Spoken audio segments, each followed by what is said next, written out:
ॐ श्री दशमहाविद्या कवचम् ॐ गं गणपतये नमः। विनियोगः। ॐ अस्य श्रीमहाविद्या कवचस्य श्रीसदाशिवऋषिः उष्णिक्छन्दः श्रीमहाविद्या देवता सर्वसिद्धिप्राप्त्यर्थे पाठे विनियोगः। अङ्गन्यासः। श्रीसदाशिवऋषये नमः शिरसि उष्णिक्छन्दसे नमः मुखे श्रीमहाविद्यादेवतायै नमः हृदि सर्वसिद्धिप्राप्त्यर्थे पाठे विनियोगाय नमः सर्वाङ्गे मानसपूजा।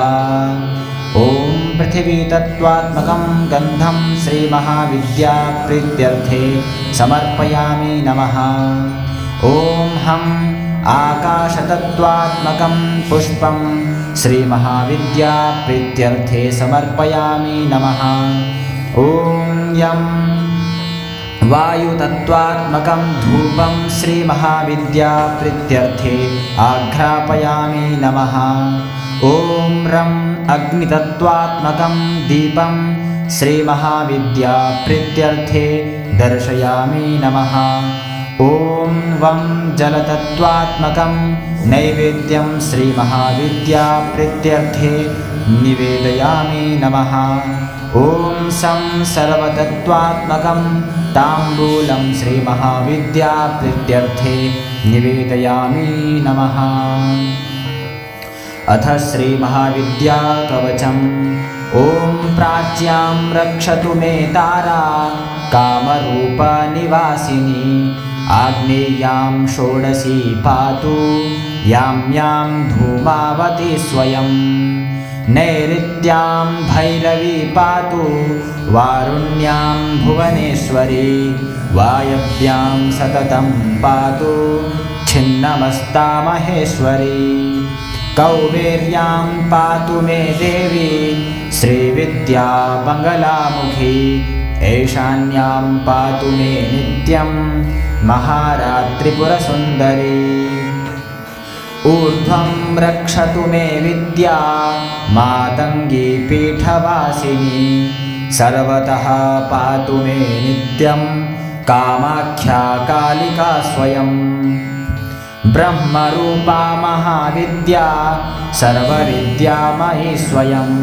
शीर्षे रक्षतु मे दुर्गा भालं श्रीभवगेहिनी त्रिपुरा भ्रुयुगे पातु शर्वाणि पातु नासिकां चक्षुषी चण्डिका पातु श्रोत्रे नीलसरस्वती मुखं सौम्यमुखी पातु ग्रीवां रक्षतु पार्वती जिह्वां रक्षतु मे देवी जिह्वाललनभीषणा वाग्देवी वदनं पातु वक्षः पातु महेश्वरी बाहू महाभुजा पातु कराङ्गुलीः सुरेश्वरी पृष्ठतः पातु भीमास्या कट्यां देवी दिगम्बरी उदरं पातु मे नित्यं महाविद्या महोदरी उग्रतारा महादेवी